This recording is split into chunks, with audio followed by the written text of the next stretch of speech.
Grand Rising, my people. It's another beautiful day. Yesterday, I was not able to come outside early, but today I made it come out because, guys,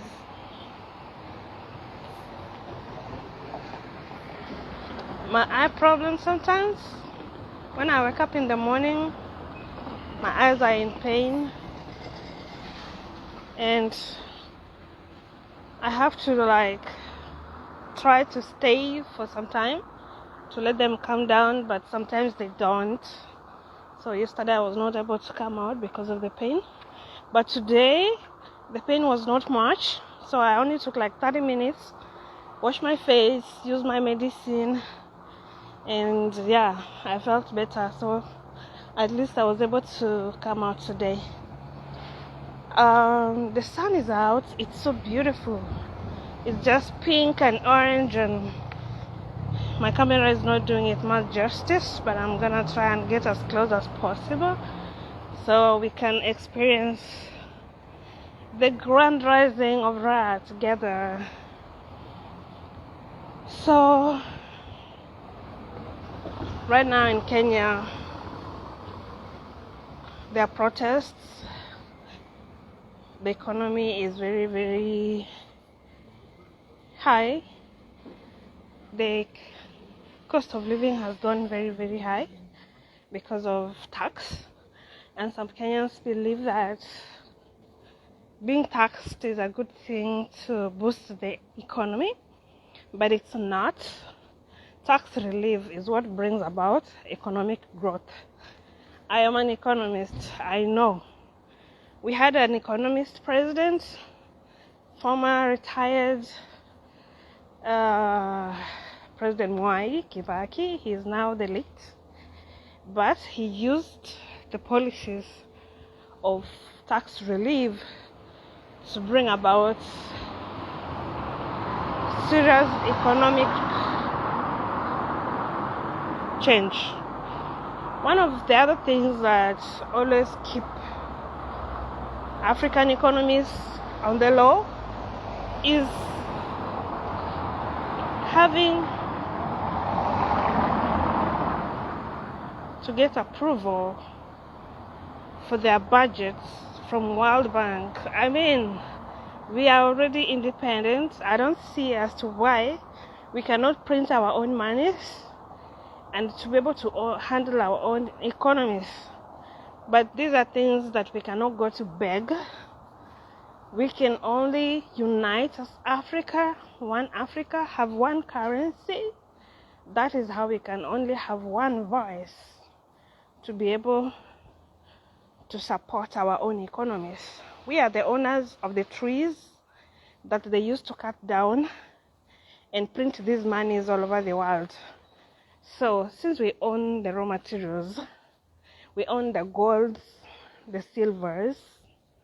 Look at that beautiful sun. Then we should be able to just do the printing ourselves. We don't have to bow down to anybody to do the printing for us. You know? So these are the things that our presidents need to work on. They are very ready to go and meet any other foreigner and have meetings and discussions with them, but they are not ready to meet among themselves and see how they can unite and help the African citizens. You know, right now in Sudan, there's so much strife going on in there. People are losing lives, people losing property, and the two people that are fighting, or rather in charge of the war, are two Arab generals. They're not even Africans, and the people that are being really displaced are African Sudanese. So our African presidents decided that they can go to Ukraine.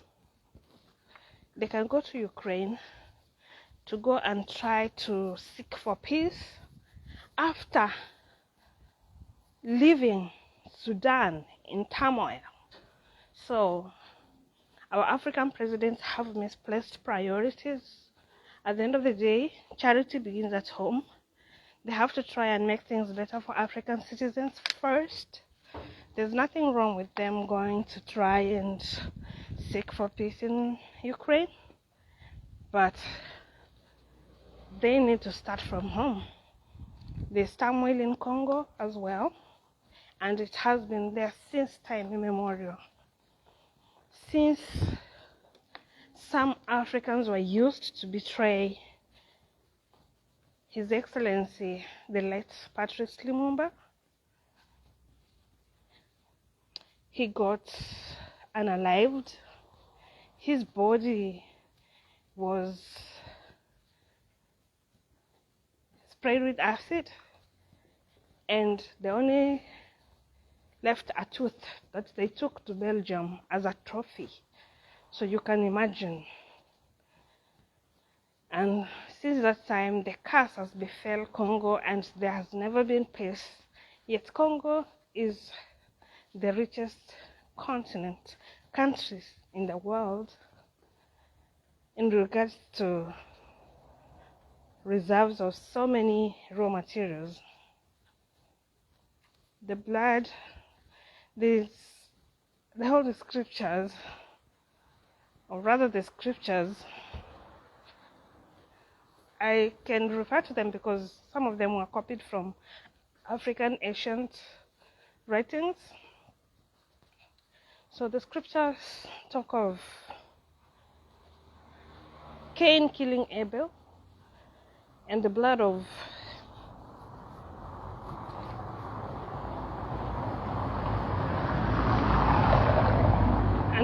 Abel crying. So all those blood of the millions of Africans that were unalived during slavery, during colonization, is still crying because Africa is not yet free. But the major challenge that we have, and the most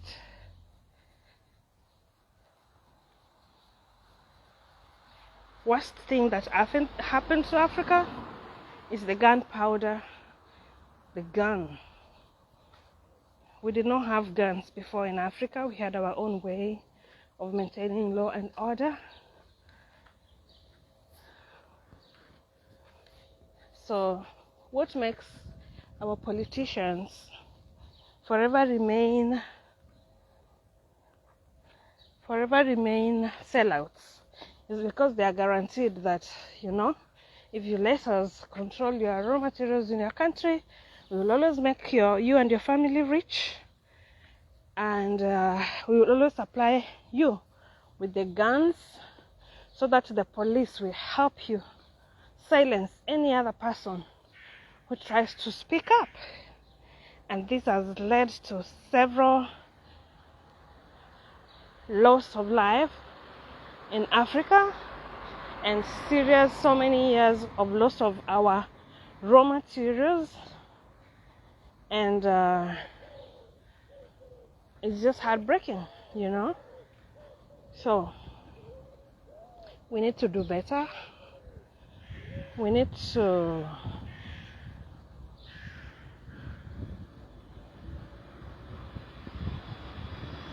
learn our history, how we got here, and we need to force our leaders to be able to unite within themselves, because a lion cannot go, an antelope cannot go to the forest to beg the lion that, please lion, change your diet. It's not fair that you keep eating meat and all that stuff, because the lion will not do it. And that's what our African presidents are doing. If you want to change policies, you don't go to just give speeches in the West and go back and feel like you've done us so much favor by giving just an empty speech in the West. That is as good as not doing anything. Look at that beautiful sunrise, sun rising, nearly earnest. The thing is for our African presidents to take the step of changing the policies by themselves in Africa, uniting, starting to realize that African lives matter, stop using police brutality on protesters who are trying to send a message of their suffering to you. That is how real change comes along. Not by going to give speeches and begging the West if they have been taking for the last 500 years. So what do you think that it's only your speech that is going to change them? No. So at the end of the day, in nature, the smartest, the fastest, the strongest will survive. The West have done everything and anything they need to do to survive for 500 years. So it is upon us now to do everything and anything that we need to do for ourselves to survive. Not for us to go and beg them. You know? Them, they're enjoying their life. Them, they have worked hard. You see, it's not by prayer or by anything that such places exist. These people wake up very early in the morning, come and clean the park. They try to leave places where they will plant trees, they will do this and that. They have to take action. Action speaks louder than words.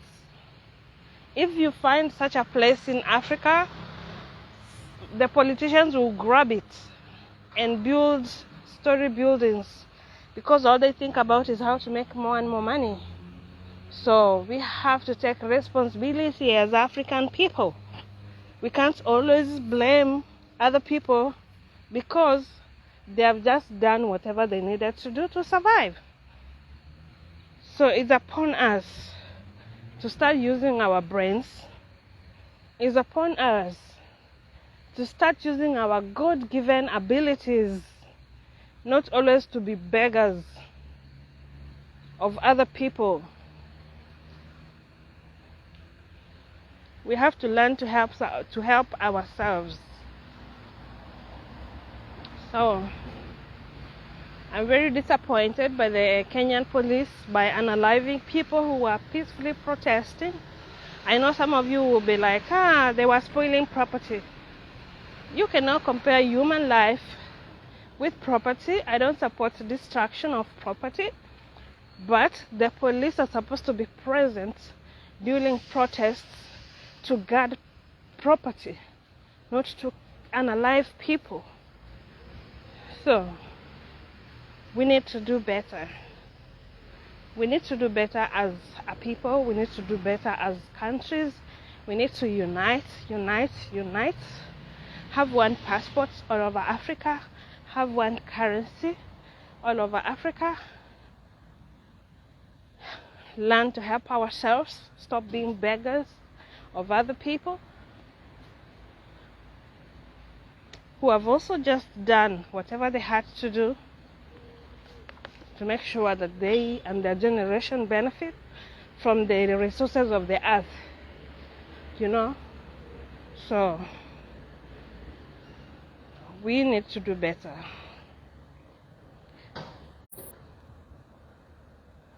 The situation in Tunisia is another saddening situation because the president of Tunisia called upon his people to make sure that African people in Tunisia do not have an easy time. So there are serious attacks, deportations, and it's just saddening because this country is in Africa. If you know your history very well, you'll know that Arabs were the first people to conquer and enslave Africans before the white people came. So for us to be always conquered and enslaved and castrated and all these things, then that means that there's something that we are not doing right, you know. Our African presidents have not held even a crisis meeting to address this issue in Tunisia. So we actually really seriously need to rethink ourselves. We need to rethink how we are living our lives. We need to rethink how we got here. We need to rethink how we can get out of here. We need to rethink ourselves. The only major reason as to why we keep losing is because we quit the worship our African gods, we quit our cultures, we quit our languages, we quit everything about us. So obviously, the other people who are always impressing who they are, they will always be above us. So unless and until we African people start impressing who we are as a people from head to toe, our hair, our dressing, our languages, the worship of African gods, our food, the foods that we eat, the way we drink our water, all these things will help us to be able to be strong as a people, because our ancestors left us with a proverb in Swahili that says, "Mwachamila ni mtumwa." If you quit your culture, you don't have to do anything. Automatically, you just become a slave. So for us to be able to get out of the mental slavery, get out of the religious slavery, get out of the dietary slavery and all these types of slaveries, of us always bowing down, of us always losing battles, of us always being the wretched of the earth, we have to get back to our cultures, get back to the worship of our African gods, get back to our diets, get back to loving one another, because what made our ancestors thrive was the spirit of Ubuntu, the spirit of togetherness. But we have become separated, we have become very individualistic, and we don't really care about one another no more. So guys, we need to do better as a people. We need to do very much better. Alrighty, so I'm out here just gonna have a session of prayer in the nature. You know, since I dropped Christianity, I fellowship every day.